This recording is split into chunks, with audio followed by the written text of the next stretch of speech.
Good afternoon, distinguished speakers and guests of our roundtable. I'm pleased to welcome representatives of Russian Ministry of Foreign Affairs and the Indian Embassy to Russia, as well as Russian and Indian experts. Today we will discuss India's BRICS chairmanship, New Delhi's priorities of BRICS this year, and prospects for developing cooperation among BRICS countries. India took over the BRICS presidency from Brazil this year. Currently, India is one of the largest world economies and is a major player in creating multipolar world order. New Delhi traditionally promotes the ideas of sustainable economic development, technological sovereignty, and in chasing representation of developing countries in global management institutions. In order not to waste our time, since Mr. Knyazev and Mr. Giri have a busy schedule, I propose we begin. I would also like to ask everyone to speak into the microphone so that those who are connected remotely today can hear us. I'm pleased to give the floor to Pavel Knyazev, Ambassador at Large for BRICS Affairs at the Russian Ministry of Foreign Affairs and Russia's Sous-Sherpa for BRICS. Pavel Ruslanovich, the floor is yours. Actually, given the name of the title of this discussion, I would have thought that it would have been for my good friend Nikhilesh Giri to be the opening, to give the opening remarks, but nevertheless, I will comply with your scenario, and I am delighted to greet all the participants of this roundtable. And thank the organizers for giving me the honor of opening this important academic event, which is held on the platform of one of the most reputable think tanks, both in Russia and globally. I'm not intending to go into much detail, explaining the priorities and calendar of India's chairship in BRICS this year, as since Sri Nikhilesh Giri, Deputy Chief of the Indian Embassy in Moscow, is in much better position to do that. However, I'm glad to give you some Russian perspectives on this year's cooperation in BRICS. 2026 marks the 20th anniversary of BRICS. Over these years, the association achieved a lot. It expanded the number of its members and the architecture of the strategic partnership of our cooperation. BRICS has become the center of gravity for the international actors which are aspiring to be part of a more fair multipolar world. Today, as the world faces a growing number of threats and challenges, which are getting acute, not by the day, but by the hour, I would say, the role of BRICS as an advocate of the multipolarity and promoter of the interests of the EMDCs is especially relevant. It is one of the few forces, polars, as we like to say quite often, that actually has a potential for contributing to the transformation of the existing system of global governance in the right direction. UN reform is traditionally in the focus of attention of BRICS. As reiterated in the 2025 Rio Leaders Declaration, a comprehensive reform is needed to make the organization more democratic, representative, effective, and efficient. More developing countries from Africa, Asia, and Latin America should be represented in the Security Council so that they could play a greater role in international affairs, thus amplifying the voice of the global South and East. The same applies to the Bretton Woods institutions. I would say that in particular to the Bretton Woods institutions. It is important to understand that BRICS is not advocating for the International Monetary Fund, the World Bank, or the World Trade Organization to cease their existence. BRICS is striving to ensure that the EMDCs receive votes and rights commensurate with their weight in the world economy, their rising weight, trade, and logistics. Let me remind you that the cumulative GDP volume of BRICS nations in terms of triple P substantially exceeds the combined GDP of the G7, and this is only one of the numbers relevant to this. Moreover, BRICS is definitely not an anti-Western structure. It is a purely constructive, positive force which strives to benefit not only its member states but the entire world, of course, in particular, the global majority. Nonetheless, while BRICS remains open for engagements with all the international actors, not everyone in the international community is keen to interact or even peacefully coexist with us. The West, the collective West, is trying very hard to preserve its illusory political and economic monopoly, which is in reality no longer exists. As President Putin has said on many occasions, we are not the ones refusing the dollar, one of the particular concrete examples. It is the United States that did everything to undermine the dollar, to make it a weapon against those who are deemed objectionable. The aggressive foreign and trade policies of the collective West actually force more and more states around the world to look for additional secure ways to develop their financial, economic, logistic, and other projects, including with BRICS countries.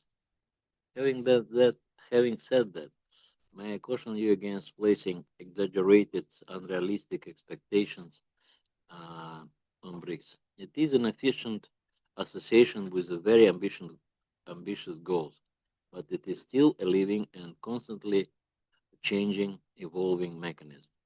The main objective at this stage is to make the existing cooperation mechanisms more efficient, to consolidate the expanded architecture, and setting up new ones where and if necessary. Uh, India's chairship in BRICS this year started amid very turbulent and troublesome developments in the international arena. They were further exacerbated by the situation in the Persian Gulf and the wider Middle East, provoked by US and Israel's aggression against Iran. Nevertheless, India proceeds steadily to execute successfully its chairship role in BRICS this year. We support the motto chosen by the Indian friends, which reflects its intention not just to ensure continuity, but to further enhance strategic partnership in all areas: policy and security, economy and finance, cultural and humanitarian exchanges, P2P contacts. We also welcome interesting initiatives put forward by India.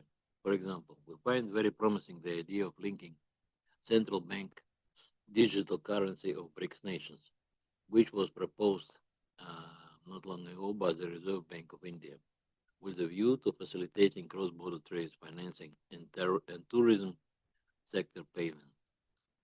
It could be a very good addition to a BRICS clear system, a voluntary non-binding interstate settlement and depository infrastructure.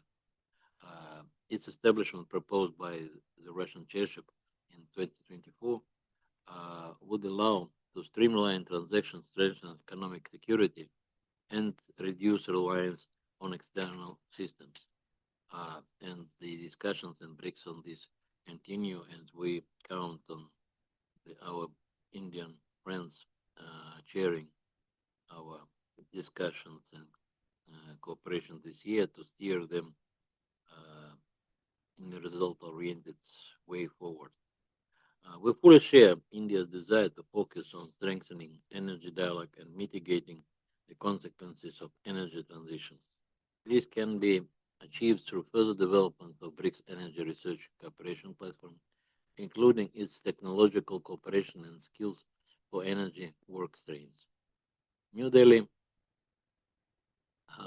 also puts a premium on engaging in the framework of BRICS Agricultural Research Platform for the purpose of promoting climate resilient farming, expanding the use of digital technologies, and reducing the risks of natural disasters. We believe that BRICS countries could make an immense contribution towards strengthening food security globally by creating a BRICS grain exchange, which will help make international food trade more fair and predictable, as well as prevent external market manipulation. We are supportive of India's promising idea of working towards the creation of sustainable global value chains. In our view, it could be very well facilitated through the new investment platform and the International Association of BRICS Special Economic Zones, which would encourage mutual investment, offering vital financial resources that would spur development, foster innovation, and create resilient economic ecosystems. Overall, we see great potential in implementing these and other flagship economic initiatives of the chair. We also hope that during India's chairship, the parties will be able to finalize BRICS 2030 economic partnership strategy, outlining key aims and goals and further practical steps in this area. It is reassuring that this year calendar includes traditional events of the cultural and humanitarian track, such as BRICS Games, Culture Festival, Film Festival, and numerous meetings of youth, expert, and academic communities. The prospects for the civil track look quite bright too. Civil and academic fora, as well as BRICS International School, remain the most efficient platforms for these types of dialogue. Dear colleagues, the success of BRICS in political, economic, financial, and humanitarian fields will not only benefit its member states and partner countries, but also contribute to a more stable and just global economic order and political as well, I would add. But may I reiterate that while the voice of BRICS is getting more audible and clear in the international areas, the expectations must be realistic and pragmatic. In this regard, we wish our Indian friends and colleagues every success in ensuring that their country's BRICS chairship is seamless, fruitful, and efficient. And we pledge our full support to these endeavors. And thank you for your attention. Now I give the floor to the chair. Thank you very much, Pavel Ruslanovich, for your important notes. And I would like to note that, as always, we are grateful to the Ministry for its support and participation in our work.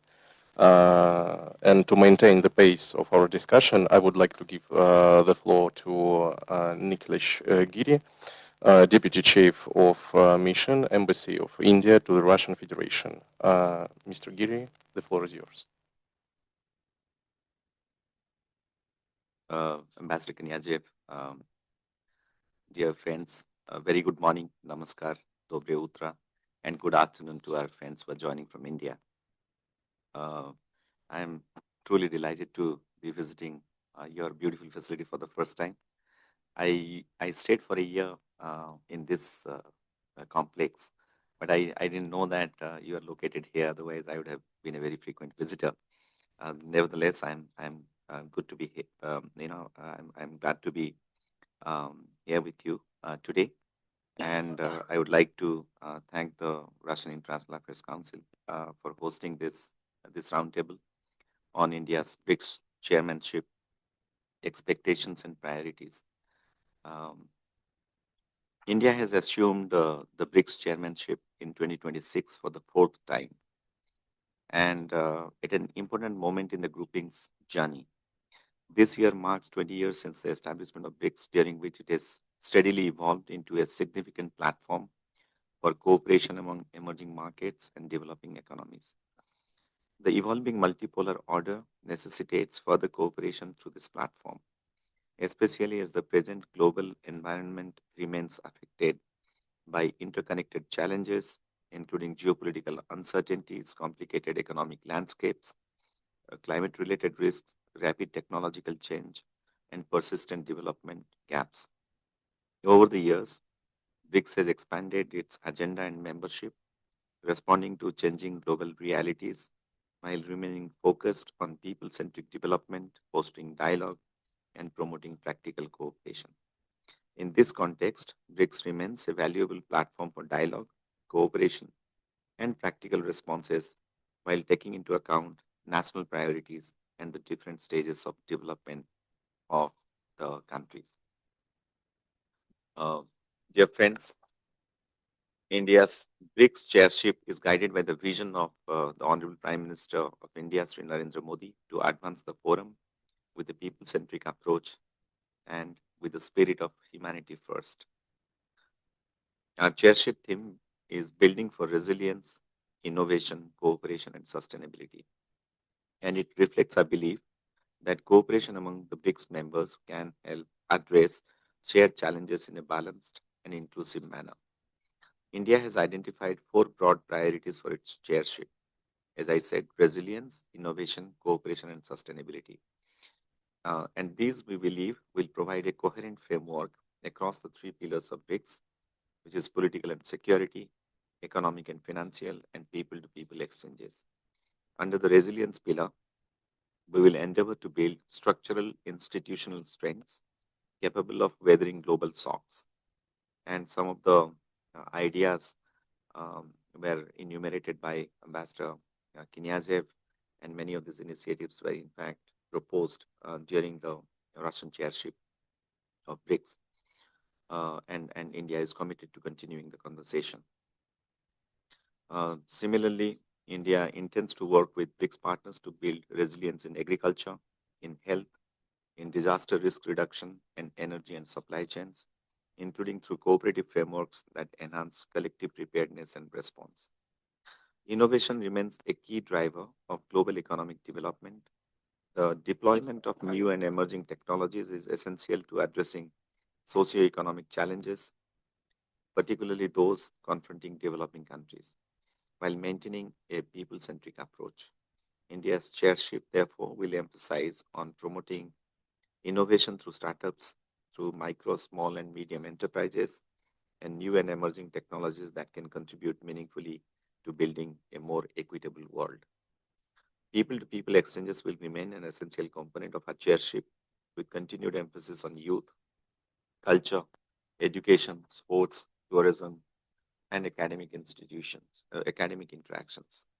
These exchanges will contribute to creating a stronger sense of community within BRICS and lay the foundation for long-term cooperation. So I think community building is going to be a key focus of our initiatives in this pillar.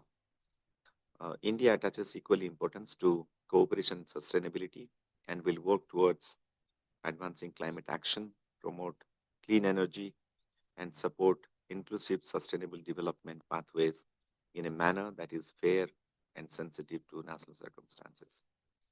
At a time when the world is also navigating multiple complex challenges, the call for a reinvigorated, inclusive, and effective multilateral order has never been more urgent. BRICS must commit to a reformed multilateralism that reflects contemporary realities, one where institutions like the UN, the WTO, IMF, World Bank, etc., are more representative and more inclusive. Excellencies, distinguished guests, dear friends, India views BRICS as a constructive platform for dialogue and development. Our chairship will remain guided by the principles of continuity, consolidation, and consensus, while remaining responsive to emerging global developments and the evolving priorities. President Putin, during his visit to India in December last year for the 23rd Annual Bilateral Summit, has affirmed Russia's support to India's BRICS chairship. India and Russia, in line with our special and privileged strategic partnership, closely cooperate within BRICS to ensure that the organization remains inclusive, practical and pragmatic, people-centric, and outcome-oriented. India looks forward to working very closely with Russia, and we deeply value your active participation and valuable contribution in the upcoming BRICS meetings under India's chairship. Thank you.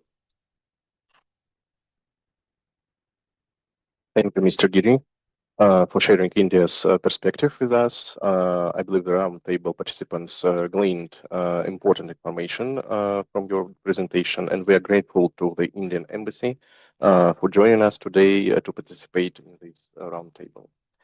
Now let me give the floor to Dmitry Vladimirovich Kiku, Deputy Director General of the Russian International Affairs Council. Dmitry Vladimirovich, the floor is yours.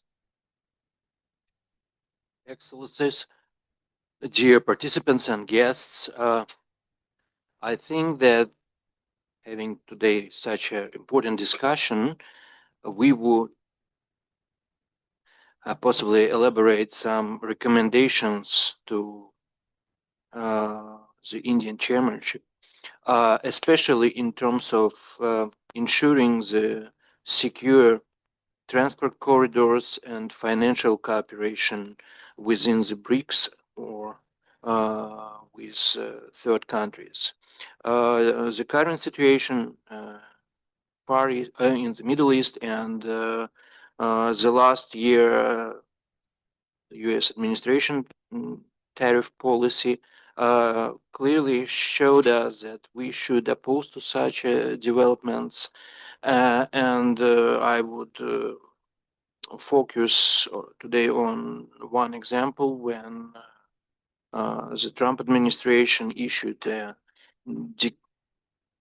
decree in August last year prohibiting the oil supplies from Russia to India and having threatened to India with so-called secondary tariffs.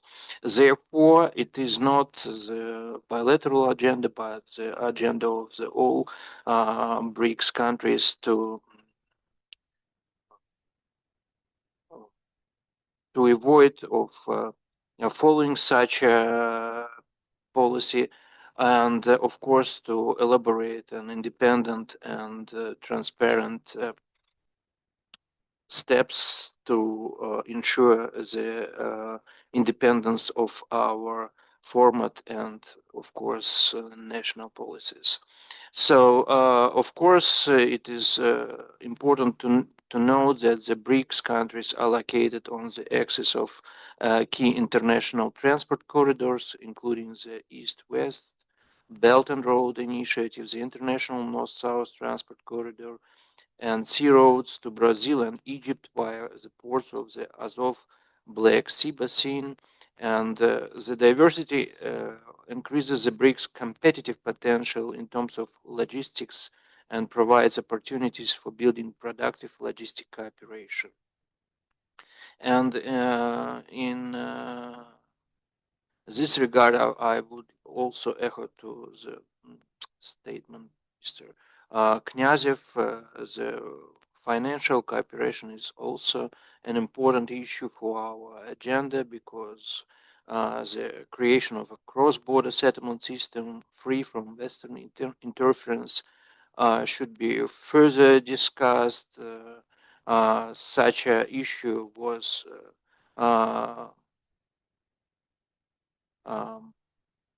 declared in the Kazan Declaration in 2024, I'm sorry, and therefore it is important to develop such a discussion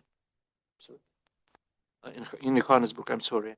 And of course, creation of independent cross-border settlement and depository infrastructure is also important for further cooperation in the BRICS format.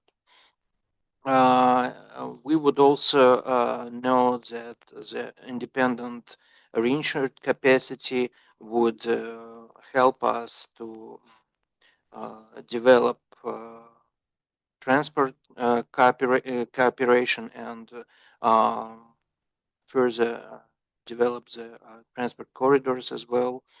And I would also like to note that the independent payment system is also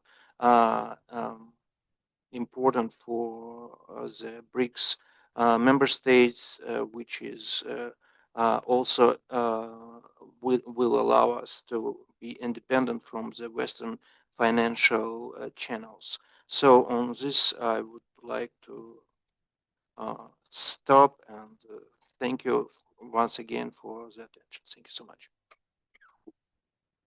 Dmitry Vladimirovich, thank you for your presentation and thank you for your special focus on economic cooperation among the BRICS countries. And economic cooperation is one of the key pillars within the BRICS framework.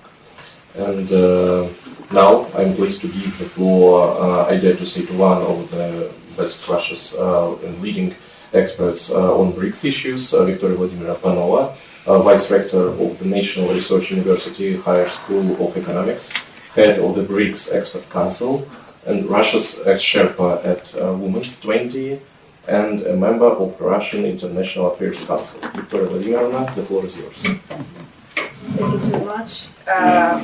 Ladies and gentlemen, really nice to see you here, and it is, I believe it is a very important endeavor that RIAC, as usual, is undertaking to hold a seminar on the issue of Indian chairship in BRICS as, once it's not a national chairship, often issues that are connected with how to deal with BRICS, they are fading away from a larger expert community and larger area of expert discussions. Although, yes, BRICS remains a very fashionable word, a very fashionable acronym.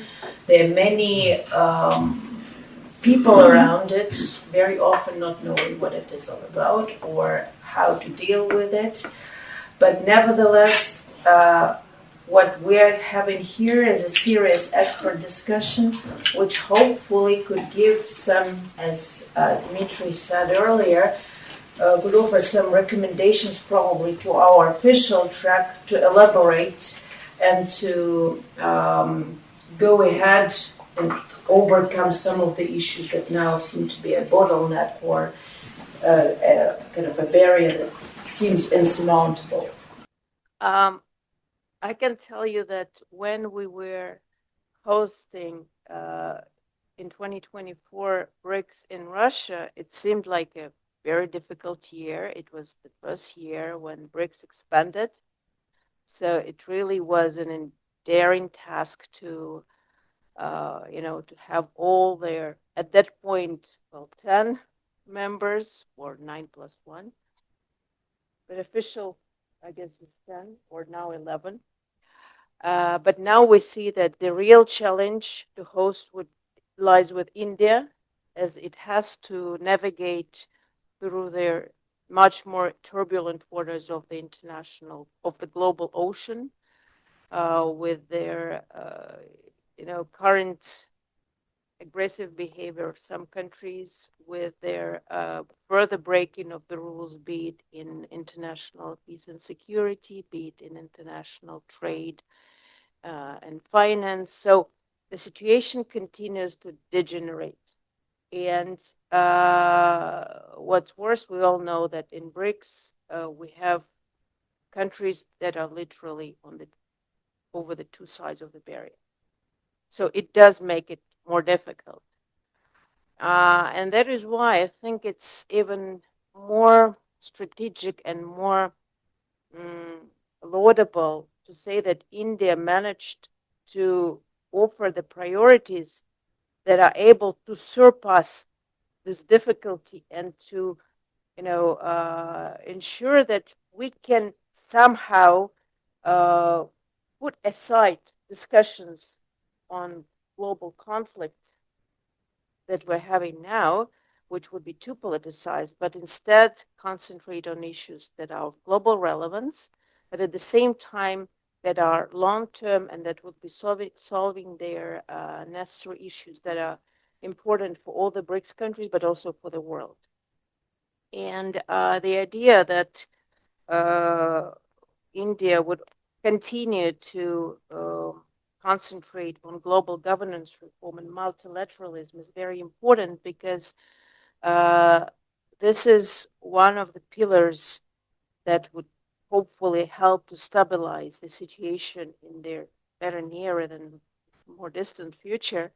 And BRICS do need, at all levels, be it official, be it expert like ours, be it civil society, business, to concentrate on how to ensure that the new rules of the game, the new model of cooperation, new model of interaction is in line with majority of the world interests. And BRICS cannot shy away any longer from being their leader of this change. because there's nobody else who is willing or able to do it. What we see is the ones who used to be hegemons, who do not want to give up this position. They don't want a new system that is orderly and good for everybody. And they want to be above the system, with system being in chaos. But we as BRICS, we want a system to benefit everybody. So BRICS should take up this opportunity, and I think continuation of discussion of global governance reforms in a more bold and sustainable manner, which I'm sure India would lead, would do only good to that. Another important point I see is that you accentuated several times that India and Sri Narendra Modi, Minister Sri Narendra Modi, concentrate on ideas of human-centered approach and also on their third pillar of people-to-people cooperation. This definitely would allow BRICS to go beyond such difficult times, beyond rigid rules and rigid frameworks of established foreign policy rules, and thus offer those ideas, the bold ideas that are much needed. That's why I'm very happy to see the focal point from ORF, who is our chief coordinator from India, Harsh Pant, here at their meeting. Good to see you. And ORF is having one of their sessions devoted to academic forums next day, and there will be also BTTC meeting. So I hope we will have a lot to discuss, and India is very innovative, as ORF is suggesting, to have meetings of expert communities, not just in India itself, but all over the world. So the one in Russia will be happening in July, 6th of July. So we will be hoping to see, not online, but in person, all their BRICS and BRICS partner representatives to discuss those difficult issues and to see how the process is ongoing. So another point, also having in mind people-to-people contacts, is their civil society interaction.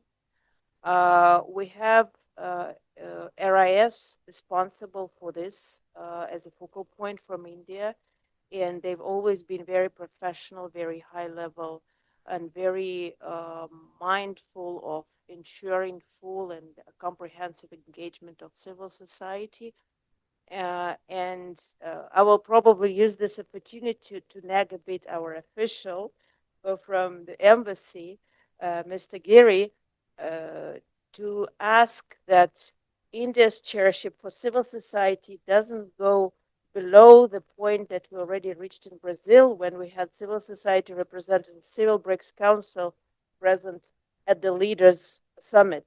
So we have things to say, and we hope that under the stewardship of RIS, Civil BRICS Council will have a good way forward. So we very much look forward to that.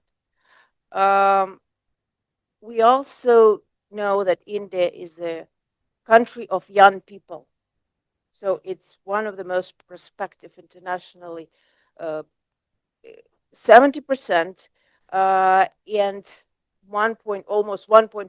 Slightly over 1.4 billion, number one in terms of demography. That makes India probably the best in terms of demographic benefit, and if we look at economic development, economic potential. And that is why we're very proud to already have had the BRICS International School in coordination, cooperation with the Indian chair earlier this March. We had a very good turnout, more than 200 students of the age above 18, and school children, about 60 school children. So it was a very good event. I hope we will be involving more and more of Indian youth who seems to be fascinated with the BRICS concept as it is. And thus I can say nothing but just to laud once again how India has managed to push forward its chairship despite all the incumbent barriers and problems that are objective. I know that quite a few people were saying that, well, BRICS should have done something, but we know BRICS is not a military alliance, so it's not in the mandate of BRICS to do things like this. And that is why what is done already, I believe, is already beyond expectations. It's very strong. And I hope we will, with that said, the ideas that we'll bring around also at this table will be introduced in the official track. For example, one of those, I will give you one of the those that came up to my mind like a month ago after the whole conflict started, is that what if India could stewardship the establishment of BRICS Humanitarian Fund, which would prove BRICS is very much relevant despite whatever politicization, whatever problems, because it has nothing to do with divergences in political position. It is simply about allowing people to survive, bringing about help much needed people, be it military conflict, be it natural disaster, be it man-made or technological one, right? So I think this is very timely idea. So if official track, I know it's always the problem of funding, but I believe it would not require as much, but have a very big output and a big impression on the world if we do it. So I really urge you to consider it if possible and to see if we could do more good to the people than we are doing already. Thank you so much. Viktoria Vladimirovna.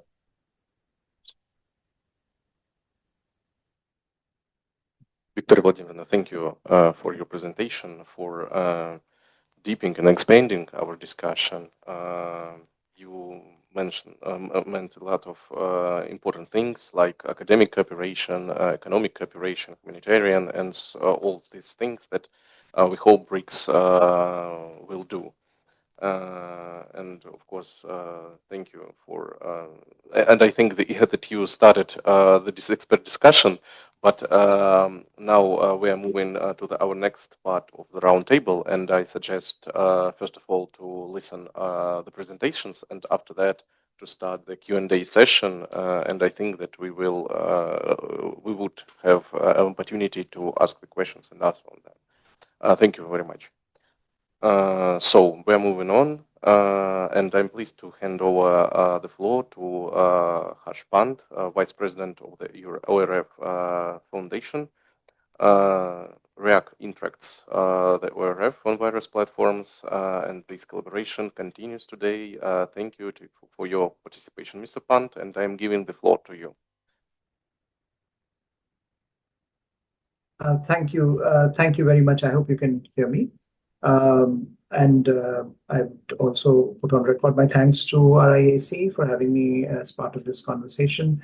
On behalf of ORF also, as Viktoria mentioned, we will be hosting the BRICS Academic Forum in 2 days' time, and I look forward to hosting colleagues from Russia and from other countries this weekend in Delhi.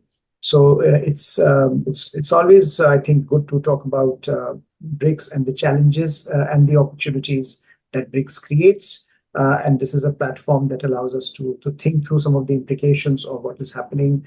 And perhaps, as has been mentioned previously, this chairmanship of India comes at a very, very crucial time.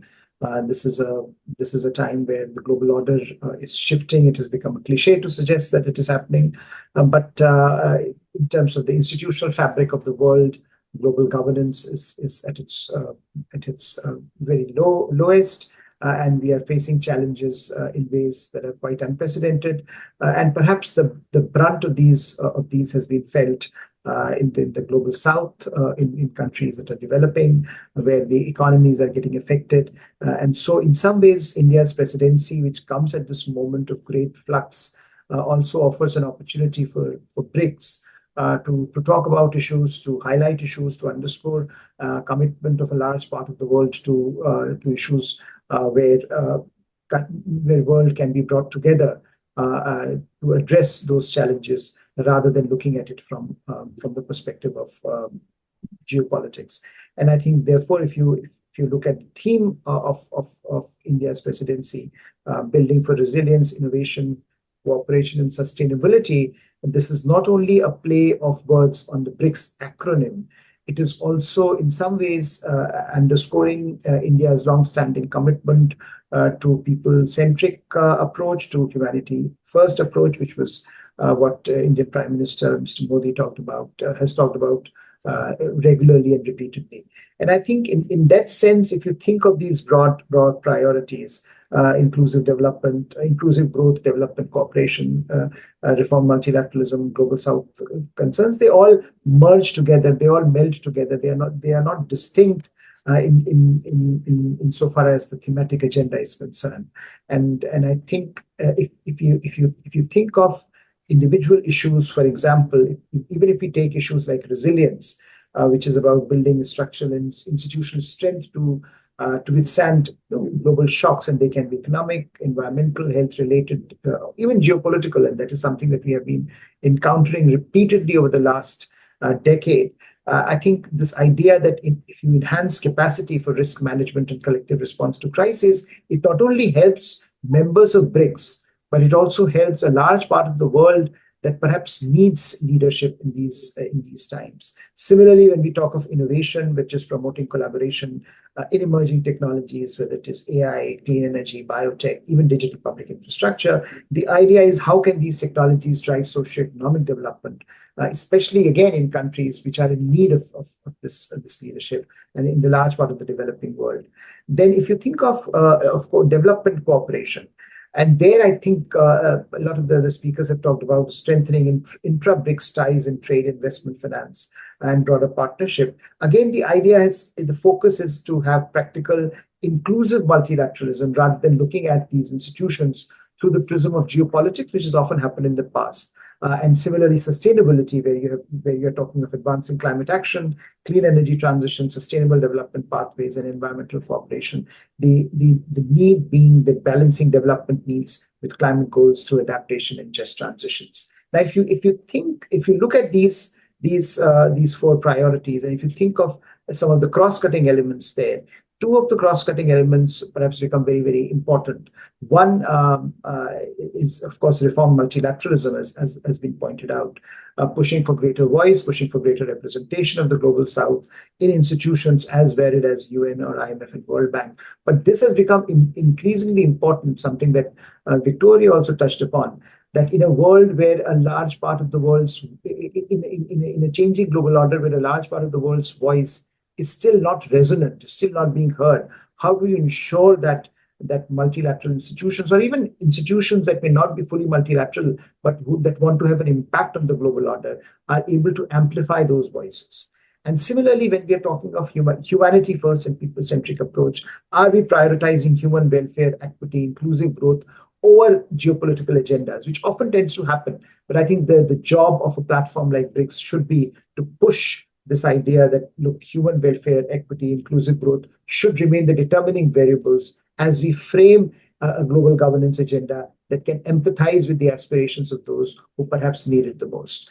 And in some ways, this is also India's agenda is a continuation of Brazil's focus on global south cooperation that we saw in Brazil's chairship, and also India's G20 experience. So India is also continuing some of these outcomes, some of these agenda outcomes from its own perspective of building a coalition of countries across various platforms. And this can be a G20, and this can be BRICS, and practical outcomes in areas such as digital economy, supply chains, climate finance, and economic integration. bring those issues together, which I think have been part of a large part of this, or a large segment of this conversation over the last decade that India has prioritized. And in that sense, the Indian priorities are aimed at positioning BRICS as a constructive platform for emerging economies at a time of both geopolitical and geoeconomic uncertainties. And therefore, they also align in fundamental ways by India's own foreign policy goals, and which is, I think, it's important to underscore, because often this sense that India's global governance agenda has to be part of India's foreign policy agenda, which has underscored the idea of strategic autonomy, multi-alignment, multipolarity, leadership of the global South, and advocacy for a reformed multilateral order. So in that sense, these priorities, once again, these priorities build on the G20 presidency and India's positioning itself as a pragmatic bridge builder in a world that is getting fragmented by every passing day, and in a world where countries are not even engaging each other on issues of substance. How can India and India's chairmanship of BRICS and India's earlier approach through G20 was to aim and to push for certain kind of bridge building across various constituencies in the global order that often find themselves on different sides of global conversations. So if one looks at the challenge of all of these four priorities: resilience, innovation, development, cooperation, and sustainability, the challenge at this point, and this was the point that was underscored earlier by other speakers, the challenge remains a larger political one, geopolitical one. And India, by pushing an agenda that is more resonant in the global South, that is amplifying the voice of those countries that are not present at the high table, is trying to move beyond that politicization of global discourse at a time when perhaps whether economic considerations or even the considerations of economy and supply chains want or are pushing the global governance actors to merge their priorities together, but it is not happening. Now, what these priorities allow India to do, they allow India to make a few points. And one is consolidate the expanded BRICS Plus grouping through practical deliverables. And I think that is a real challenge now. As BRICS has expanded, we have new members. And in fact, the conflict in the Middle East at this point puts members of BRICS on different sides of the political divide. So at this point in time, can India's chairmanship or can leadership in BRICS put some practical deliverables on the table that will allow even those countries that are on difficult sides of geopolitical divide to come together and look at practical solutions? Second, I think from India's perspective, this is advancing India's idea of strategic autonomy by diversification of partnerships. And that somehow is fundamental to India's foreign policy goal, and in some ways cannot be delinked from what BRICS or any other platform allows it to do. Third, it's also in some ways projection of a leadership that is almost devoid in this context of the global evolution. We see major powers, and I think this point was also mentioned earlier, that those who had created this order at the end of the Second World War today are now trying to challenge or fundamentally restructure this order. So is there leadership in the global order which allows not only to bridge these divides, but also to bring those voices that are not present at the table, to put their perspectives on the table? So in that sense, without being drawn into binary blocks, can India do that? Can BRICS do that? I think that's the question that India will have to explore. And finally, I think contributing to a multipolar, equitable world order, while also remaining, and I think this point was mentioned, not saying that this is an anti-West platform, but ensuring that the BRICS allows the global order to move in a more multipolar, equitable world order. I think that's essentially the challenge for BRICS at this point, but also an enormous opportunity for BRICS at this point, because there is a void in the system that BRICS and BRICS members can fill It requires certain leadership. It requires certain drive. So in some ways, India's BRICS chairmanship, and I would conclude there, is not an isolated strand. It is a strategic extension in some ways of its foreign policy thinking that amplifies its role, its growing role in global politics. It is as a partner, as a partner in development, as a technology sharer, as an advocate of reforms, and as a stabilizing force, not only in the Indo-Pacific, not only in Asia, not only in Asia-Pacific, but also in a world that is devoid of leadership at this point. So in some ways, India would be hoping through India's chairmanship of BRICS, India can showcase some tangible outcomes that can demonstrate its commitment to a more equitable and multipolar world order, which is something that is also inherent in India's own foreign policy vision for the world and for itself. Thank you so much. Thank you, Mr. Pant, for sharing with us your perspective of India's chairmanship. And you have highlighted important aspects of developing cooperation between countries within BRICS, the potential for such cooperation, and what India should focus on during its BRICS chairmanship. Like you, I hope that BRICS will more efficiently address geopolitical challenges without excessive politicization of it. Thank you again. And I want to give the floor to Tatiana Lvovna Shoumyan, the head of Center for India Studies, Institute of Oriental Studies of the Russian Academy of Sciences. Tatiana Lvovna, the floor is yours. First of all, I would like to express my deep gratitude for the invitation to participate in this very interesting and important meeting. And I am happy to meet here friends, old and new, and thank you very much for that. I would like to maybe, of course, to remind only, because you know this very well without my mentioning, that the 10 BRICS countries account a third of the world land area, more than 45% of the world population, and about 45% of the world oil resources. In these countries produced also about 30% of the world GDP and hold more than 17% of the world gold reserves in their banks. Given the growing influence of BRICS, many countries are interested in joining this organization. And the BRICS group has recently expanded by almost twofold. The BRICS includes as a partners member, not only members, but also the partners.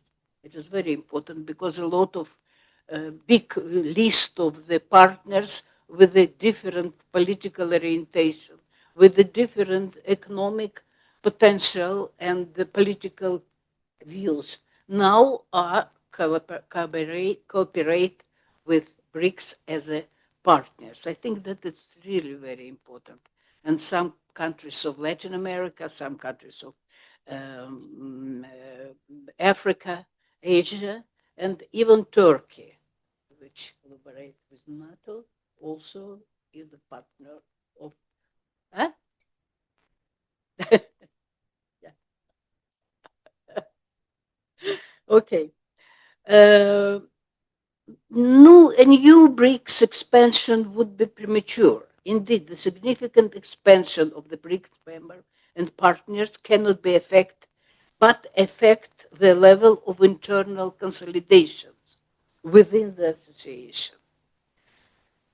And without internal unity, the prospects of strengthening BRICS as a new center of global political power may remain unfulfilled. I think that is very important, the consolidation between the countries of BRICS as a big organization, association. Such a significant expansion of the BRICS membership has also led to certain qualitative changes. The new BRICS members, along with the regional countries of BRICS, now they include the Arab countries, Arab Emirates, Saudi Arabia, Iran, Egypt, Ethiopia, Indonesia. The number of partners has reacted approximately 25 countries. Also, some former Soviet Union parts, some republics of Soviet Union, Uzbekistan, and some Belarus. And I think that it is, it also we should remember that these countries, which now includes in the BRICS, now has a different kind of relationship with outside world. They have a different kind of relationship with United States, with China, and with Russia. Speaking about significance of BRICS for India, I would like to quote Mr. Shiv-Shankar Menon, Foreign Secretary. He noted that India attached great importance to the regular exchange of views on financial and economic issues with the leaders of the member states. The preparatory work and meetings at the academic level, this is we also mentioned already, there's some academic meetings, it's also very important for us. With the leaders of the member state. The preparatory work and meetings at the academic level are also considered important since they positively influence the agenda and open the way to discussion to the wide range of issues and to a more effective cooperations. I think that India aimed to find an alternative model based on the principles of multipolarity, balanced economic development, and the preservation of the planet's energy resources. India's foreign policy initially focused on bilateral relationship, but later it was expanded its participation in multilateral regional, interregional, and interstate organizations. And I would like to remind that idea which has been proposed by academician Primakov in the end of last century, and if I'm not mistaken, 98, about the triangle. India, Russia, China. Frankly speaking, I remember this moment very well, and I remember that we were very suspicious about that. We did not understand how it is possible. Because, okay, Russia and India, okay. Russia and China, no. But in that situation, between India and China, it was very serious border territorial problems and some other problems. And I remember that we were very, I don't know how to say, but of course we did not discuss this with Mission Primakov, but our feelings was that we didn't understand. But look now what happened. Happened what? That this triangle, India, Russia, and China, in some sense became the nuclear of BRICS. And, it means that this relationship was really very important. And I think that it is one of the direction of the foreign policy of Russian Federation.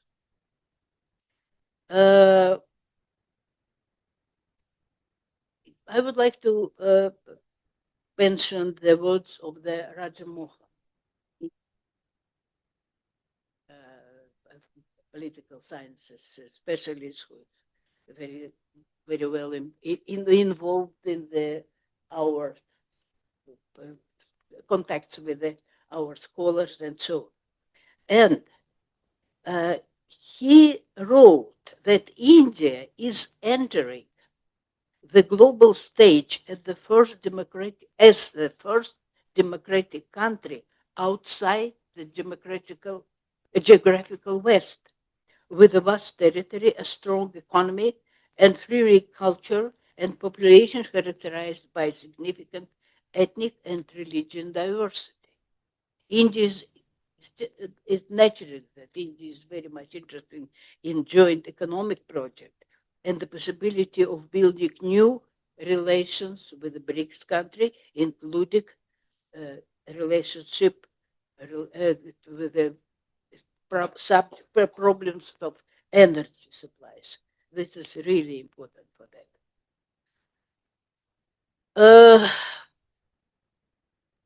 What can we say? I would like also to quote the Indian ambassador in Russian Federation, Mr. Vinay Kumar. He said that during the BRICS chairmanship in 2026, India will focus on protecting the interests of the global South and reforming international financial and institutions. India will give the priorities to the heart care issues and aim to make BRICS a platform for promoting trade, investment, and addressing key global challenges. And also he mentioned the words of the Narendra Modi, that this is programs in the interest of people and humanity.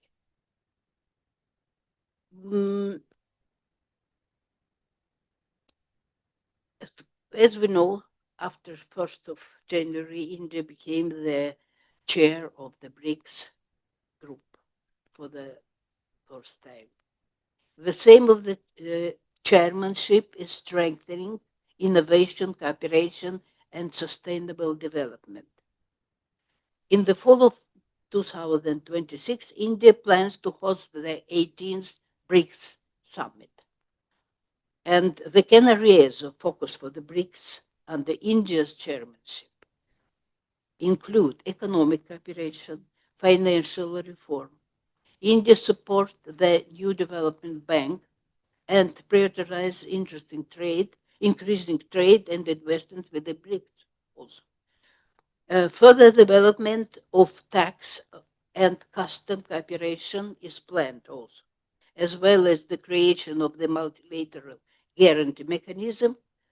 And in addition, special attention is being paid to technological cooperation, digital infrastructures, and the special managers of artificial intelligence.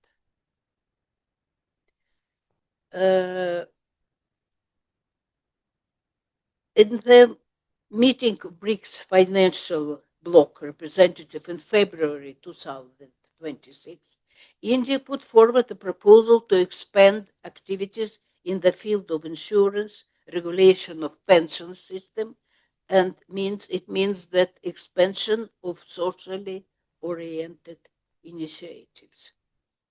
And the meetings of participants confirmed their intention to coordinate positions on the management of international financial institutions and the development of the global economy.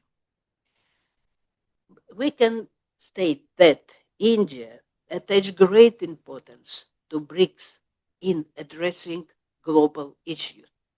It views economic development as a necessary foundation for asserting its status as a great power, and it seeks to expand the agenda and influence both on Western platforms and the global South, advocating for a just world order.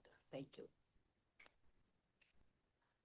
Thank you, Tatiana Lvovna, for your presentation. I think that you mentioned one interesting thing in your speech about the new wave of expansion of the BRICS. And of course, I think that many of us will agree with you that it will be premature to expand it, to make a new wave of expansion But at the same time, this raises the question of possible forms of institutionalization of this bloc.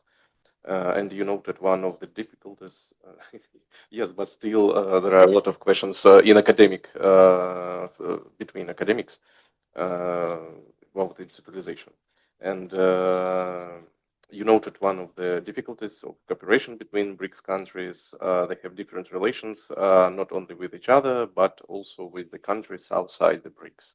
But I think it is not the main problem for BRICS, but still, One of the yes, it's one of them. Thank you very much. And I want to give the floor to Olga Kharina, Senior Research Fellow, Head of the South Asian Studies Sections at the Institute of China and Modern Asia of the Russian Academy of Sciences. Olga Alexandrovna, the floor is yours.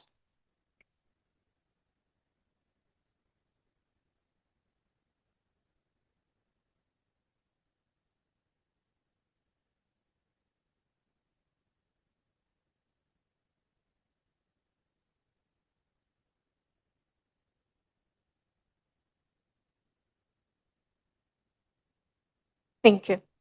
Now I think you hear me. Dear colleagues, thank you very much for the opportunity to speak today. I will be brief but structured. And I would like to mention some key things about Indian presidency and the chairmanship. India's BRICS chairmanship is interesting not because India is taking the lead, but because it may change the logic of how BRICS works. For a long time, BRICS was about coordination at the political level. India is trying to move it forward something more practical, coordination through systems, platforms, and projects. Let me start with what I believe is India's most important contribution. The idea of digital public infrastructure as a global model. India is not just developing technology, it is exporting a concept. Systems like Aadhaar, UPI, and the broader India stack show that it's possible to build low-cost, scalable, and inclusive digital systems at national level. Now India is actively promoting this model internationally. This is a very different approach compared to traditional digital power competition. Instead of controlling platforms, India is offering shared digital building blocks. For BRICS, this could become a real breakthrough.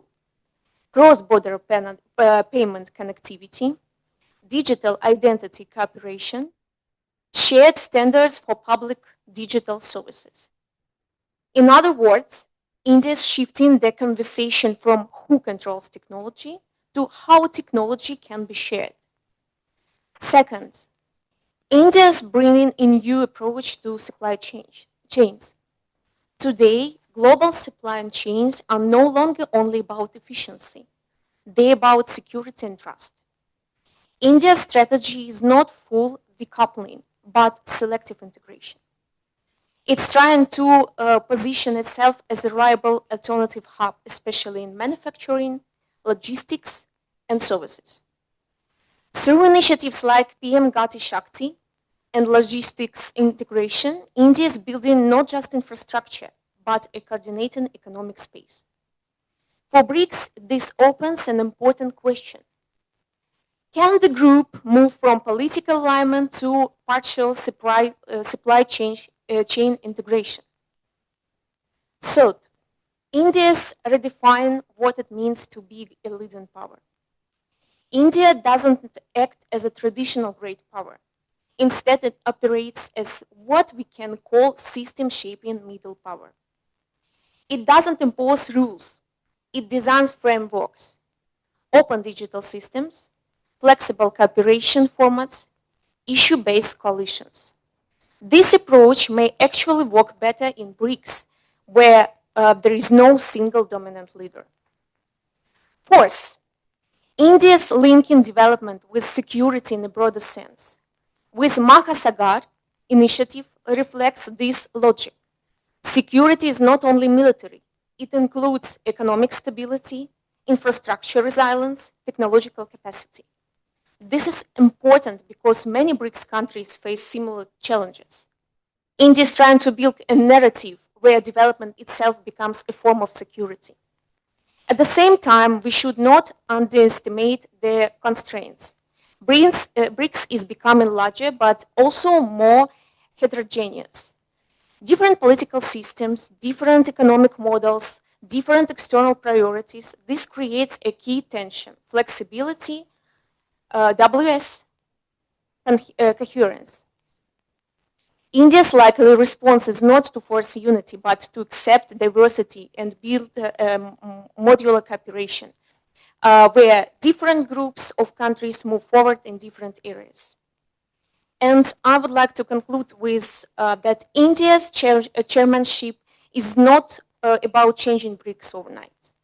It's about introducing new principles, cooperation through platforms, development through digital public goods, and resilience through flexible partnerships. The real test will be whether these ideas can move beyond national success stories and become shared practices inside BRICS. And perhaps the most important question today is this: can India turn its domestic development model into an international framework for cooperation? Thank you for your attention. Thank you very much, Olga Alexandrovna, for your presentation. And you mentioned important things. One of them is digitalization. It's one of the things that really can expand the cooperation between BRICS countries. It helps for countries which are located in different continents to establish this cooperation.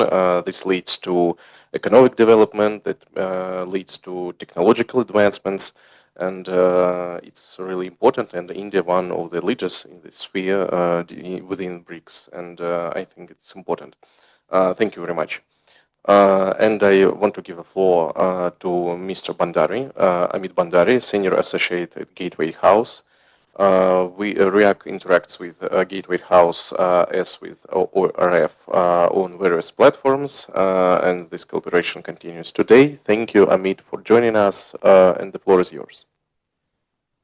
Thank you, and thank you to RIAC for inviting me to be a part of this discussion. I hope I'm audible. Okay. So I will specifically focus on energy and related dimensions of BRICS. What are some of the key issues that we are facing, and some potential action points.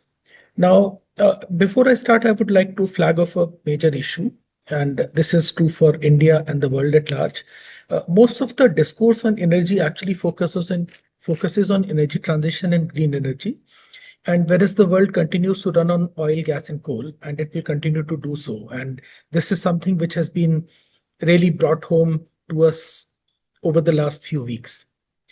Now, two of the original BRICS members, China and India, are the world's largest importers of energy.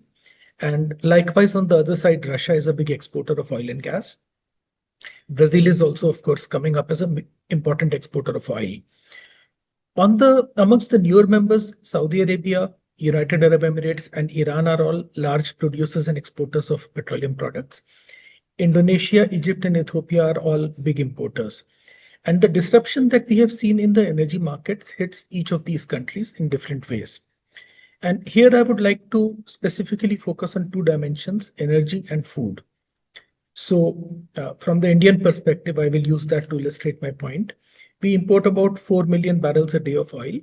And the $30 a barrel increase that oil price has seen in the last few weeks means an additional outgo of $4 billion for India every month.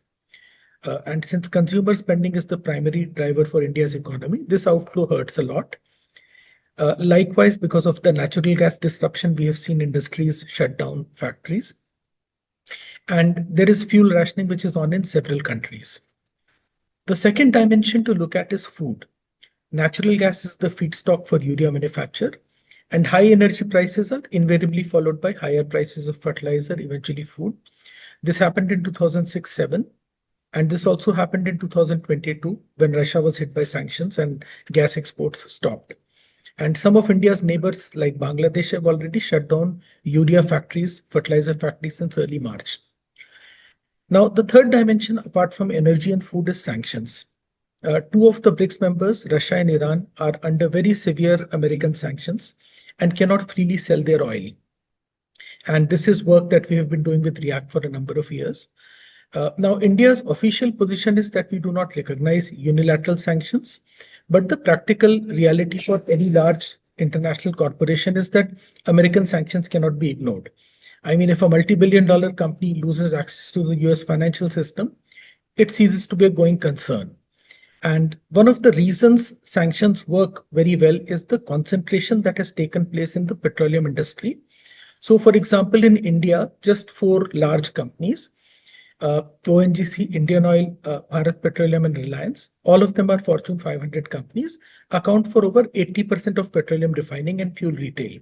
Likewise, 3 very large Chinese corporations, Sinopec, CNPC and CNOOC, control much of the exploration, refining and retail in China. So size and scale provide efficiency in fundraising, but it also makes you vulnerable to coercive actions. And this is something which, given the number of BRICS countries which have been impacted, needs to be kept in mind. So given the ongoing crisis, the centrality of energy for BRICS, stability in oil and gas markets should be a priority for India's BRICS presidency. And given that many other emerging economies want to join BRICS, I think these are initiatives which will serve the grouping in a significant manner going forward. Now, we have the example of the International Energy Agency, IEA, which was set up to deal with the oil shocks of 1970s. I think BRICS needs to approach a similar. BRICS needs a similar approach. We need to create a BRICS energy reserve, which is located in energy importing states and which can be co-owned by importers and exporters jointly. And this reserve should largely be for use only within the BRICS member state. Co-ownership by importers and exporters is something I bring up because many of BRICS members are lower income countries. Many of the members which want to join BRICS are going to be LDCs as well. So having a joint ownership brings down the cost of creating a reserve, the financial burden. Moreover, we also need to remember that right now oil prices are high, but for the last several years, they have largely been moderate and low. So for an energy exporter like a Russia or a Iran or a Saudi Arabia, filling up SPR at times of low prices also helps stabilize oil prices and energy markets. And that's something which should definitely be a selling point for both sides. The other recommendation or a suggestion I would like to make for going forward is creation of a BRICS Energy Stability Fund, and which can again help finance these strategic petroleum reserves, SPRs, for the lower income BRICS members. And again, this is a loan which is explicitly backed by the oil held in SPRs, which makes it fairly safe. Releasing oil from this SPR should require some kind of a go-ahead from a BRICS secretariat. Similar to how the IEA works. And this should be an emergency reserve, not a commercial stock, which is a part of regular business. The other recommendation I would like to make takes off from the point I made about concentration that has happened in the petroleum sector. And this is where we need to create smaller oil companies, which can build and operate smaller sized infrastructure. There is a specific term used in the oil industry called teapot refineries, which is used to describe a refinery which is maybe anywhere from 1 to 5 million tons. A company of this size with the associated retail network does not require the same access to global financial markets or technology, like say a Fortune 500 company. This restriction or this reduced requirement for finance and the reduced requirement for technology insulates the company to a certain extent from threat of sanctions. There are examples of teapot refineries which operate in China. Many of India's smaller neighbors could also benefit from these. This is definitely an area which could be explored by BRICS, maybe by creating joint ventures. Likewise, member nations, since I mentioned the point about sanctions, member nations also need to create or mandate dedicated financial institutions for transactions within BRICS. Now, a part of our work with RIAC has dealt with sanctions, and payments have been a sticking point in India-Russia trade for a very long time. And every time in a lot of discussions, UCO Bank comes up as a bank which can facilitate these kind of transactions. But I think action has been somewhat limited. And it's worth recalling that many of India's public sector oil companies were actually created in the 1960s and 70s to sidestep Western sanctions on Soviet oil in that era. So we need to repurpose the public sector that exists in many of the BRICS countries to take up the slack which has been created internationally. Likewise, it will be helpful to facilitate cross investments in upstream sector of BRICS members. And there are various models which are available for that, and some of that, so it could be done via exchange. It happens to a limited extent already. India's ONGC, for example, has significant investments in Russian upstream. But I don't think any new investments have really taken place in the last 7 or 8 years. Rather than have a single company make these investments, I think it will be more fruitful if the field can be opened up to smaller investors as well. So, for example, think of an exchange-traded fund in India, which allows Indian investors to have small shares in Russian oil and gas companies. Unlike a large fund or a large corporate, a smaller fund is, as I pointed out, less vulnerable to coercion and sanctions. And this is something which can also help make the BRICS energy sector and energy trade less vulnerable to sanctions. Lastly, I think the ETF, the exchange traded fund approach that I just listed out, is also something that can help in other resource related sectors, particularly critical minerals such as lithium, cobalt, and rare earths. Because developing these new reserves is going to require patient capital, and which probably can be accessed via this route. That is all from me. Thank you for a very patient listening. Thank you, Mr. Bandari, for your presentation. You have emphasized energy issues, which are truly important. BRICS is currently, as I understand, discussing the creation of a BRICS energy exchange, as has already been achieved with the BRICS grain exchange. And this is extremely relevant today, given what's happening in the Middle East. And it really makes sense for countries to consider energy cooperation beyond just bilateral cooperation. And you also mentioned the issue of sanctions, and I would like to point out that today it is not just sanctions that threaten the development of economic cooperation, but also tariff imposed by some countries like United States. And thank you very much for your recommendations. And I want to give the floor to Petr Tepichkanov, head of the laboratory sector of new challenges in South and Southeast Asia at Primakov National Research Institute of World Economy and International Relations of the Russian Academy of Sciences. Petr Vladimirovich, the floor is yours. Thank you so much. Thank you so much, first of all, for having me today during this conversation. I'm very happy to see friends from Moscow and from Delhi. I have a very difficult task to complete the conversation with my presentation. And somehow it's an easy task because many things were already highlighted by my predecessors.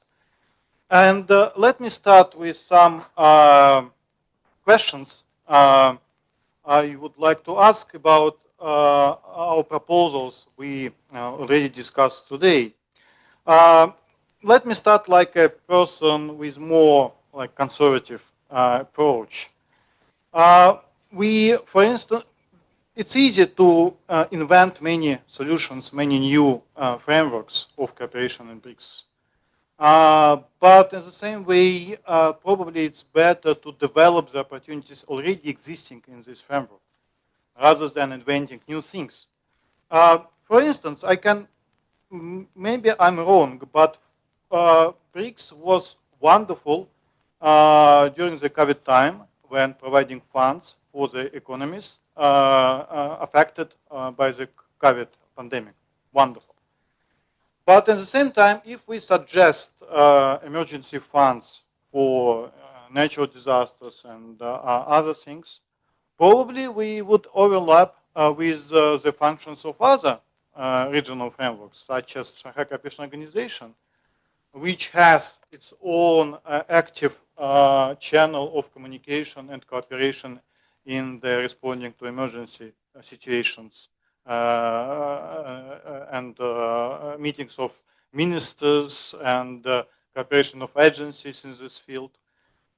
Is it productive to invent the same thing in the framework of the BRICS without having a solid interagency cooperation in this framework? The first thing. The second thing, it's about expanding cyber cooperation in terms of the ideas that India proposes about the infrastructure, e-economy, and all these good ideas that India developed inside. Wonderful, but at the same time, I would like to remind you that having a good, wonderful success in India with developing these platforms and providing access for people to the e-economy, India also has a tremendous rise of cyber crimes. And it's not just a good access, but it's also a vulnerability. And if India expands these platforms beyond India and invites other nations to join it, so it will mean that we will need to discuss cyber threats, cyber challenges in this area, and it's a huge thing. Of course, we also, it was a good proposal about oil cooperation. I totally agree. It's a very central now for the political and economic relations of BRICS. Okay, but at the same time, we are very different in terms of we are suppliers, we are nations receiving oil. We have very different interests, and India itself demonstrated quite a flexible approach in the area of oil during the negotiations about the trade deal with the United States, with all these promises to stop to buy Russian oil. It's not just an economic issue; it's also a political issue. And I agree with the Indian approach, and many people agree today that India did the right thing, avoiding political approaches during this chairmanship this year. But what we can do, for instance, there is another good opportunity, especially if we are focused on new development bank and members in this new development bank, including Algeria, Bangladesh, Egypt, UAE. When we are discussing green growth and sustainability, of course, the nuclear energy, peaceful nuclear energy, is part of that.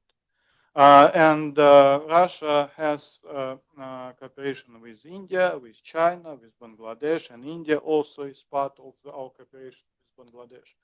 So it means that here, I believe that we may have some opportunities that we should discuss in the framework of supporting programs of New Development Bank. New Development Bank is active in the energy sector. It supported LNG terminal in Tianjin, China, with a huge fund. So it means that it's available opportunity for not just BRICS member state, but most importantly for the members of the New Development Bank of BRICS to use these funds to help them to develop, because it's about long-term financial system schemes. So from this point of view, I'm a little bit conservative, but of course we need to discuss these issues well, but also we need to pay the things already existing. Already today we discussed soft power.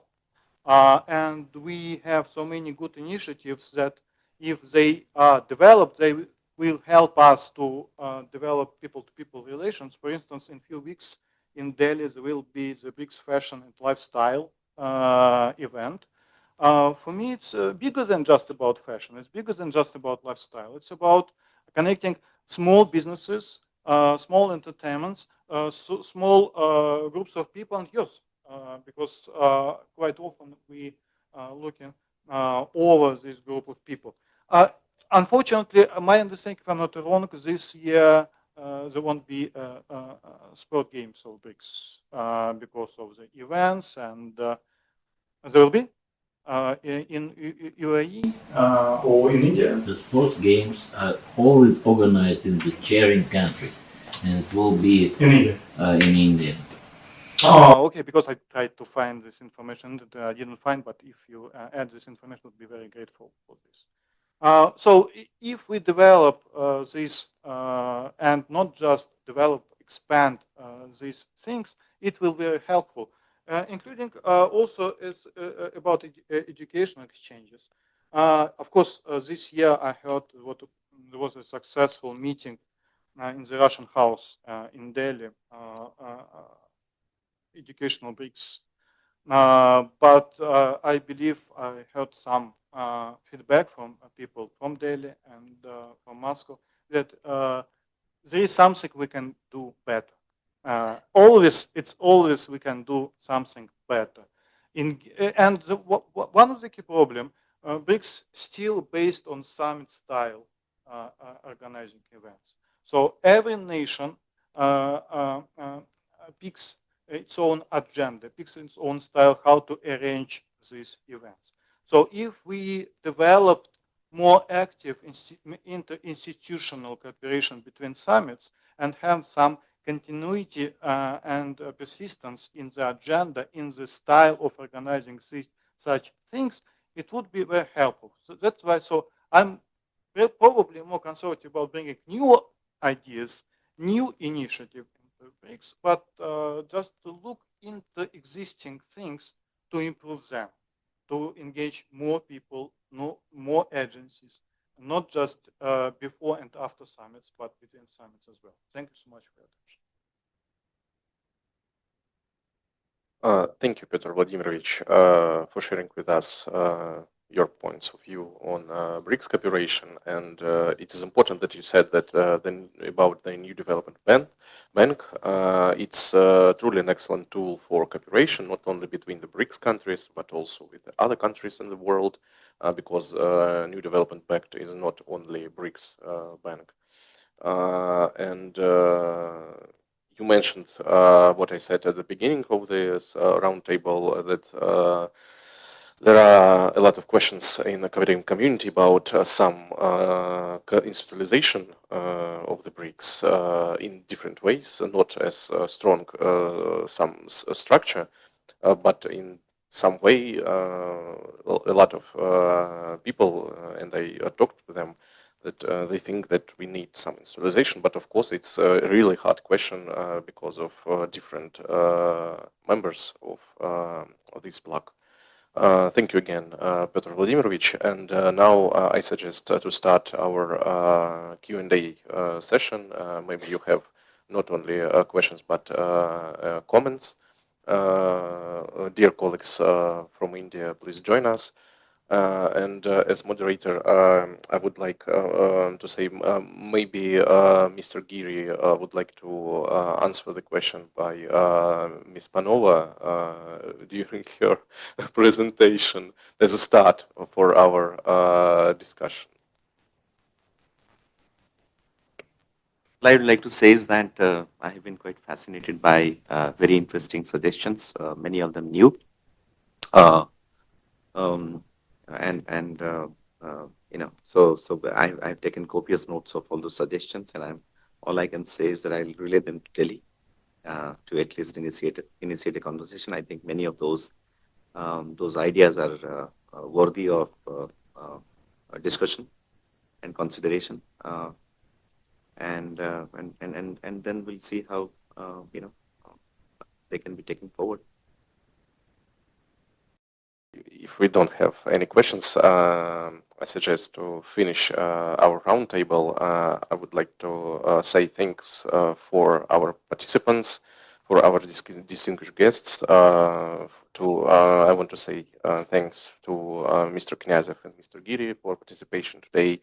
It is important for us, and I think it's important for you too, to hear our opinions, our thoughts, and our recommendations about India's BRICS presidency.